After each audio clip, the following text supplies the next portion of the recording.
ਭਾਈਜਾਨ ਕੀ ਹਾਲ ਚਾਲ? ਠੀਕ ਠਾਕ ਹੋ? ਅੱਲਾ ਦਾ ਸ਼ੁਕਰ ਠੀਕ ਠਾਕ ਦੁਆਵਾਂ। ਤੇ ਆ ਆਪਣਾ ਮਤਲਬ ਕਿ ਇੱਥੇ ਕੀ ਕੰਮ ਕੁਮ ਕੀ ਆਪਣਾ? ਆਪਣਾ ਅੱਜ ਬੱਚਿਆਂ ਦੀਆਂ ਛਾਵਾਂ ਰੱਖੀਆਂ ਛੋਟੀਆਂ ਮੋਟੀਆਂ ਬਿਸਕਿਟ ਪਾਪੜ ਵਗੈਰਾ। ਅੱਛਾ ਮੇਰੀ ਤਬੀਅਤ ਖਰਾਬ ਰਹਿੰਦੀ ਆ, ਮੈਨੂੰ ਹੈਪਾਟਾਈਟਸ ਸੀ ਆ, ਨਾਲ ਸ਼ੂਗਰ ਆ, ਨਾਲ ਮੈਨੂੰ ਦਮੇ ਦਾ ਵੀ ਮਸਲਾ ਵਾ। ਅੱਛਾ 3-4 ਮਸਲੇ ਆ ਮੈਨੂੰ।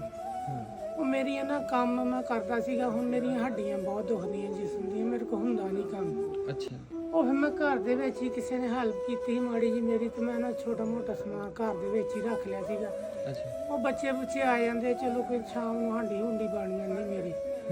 ਬਾਕੀ ਘਰ ਦਾ ਹਾਲਾਤ ਆ ਤੁਹਾਡੇ ਸਾਹਮਣੇ ਹੀ ਆ। ਬਰਾਂਡਾ ਬਰੂੰਡਾ ਕੋਈ ਨਹੀਂ ਹੈਗਾ, ਦਿਨੇ ਚੁੱਕ ਕੇ ਸਮਾਨ ਅੰਦਰ ਬੈੱਡ ਤੇ ਰੱਖੀਦਾ ਵਾ। ਅੱਛਾ ਉਹ ਬੱਚਿਆਂ ਵਾਲਾ ਮਹਿਮਾਨ ਆ ਜਾਵੇ ਤੇ ਫਿਰ ਮੇਰੇ ਵਾਸਤੇ ਮੁਸੀਬਤ ਬਣ ਜਾਂਦੀ ਹੈ। ਸ਼ਾਮ ਨੂੰ ਜਦੋਂ ਇੱਥੇ ਛਾਂ ਆਉਂਦੀ ਹੈ ਫਿਰ ਚੁੱਕ ਕੇ ਲਿਆ ਕੇ ਬਾਹਰ ਰੱਖੀਦਾ।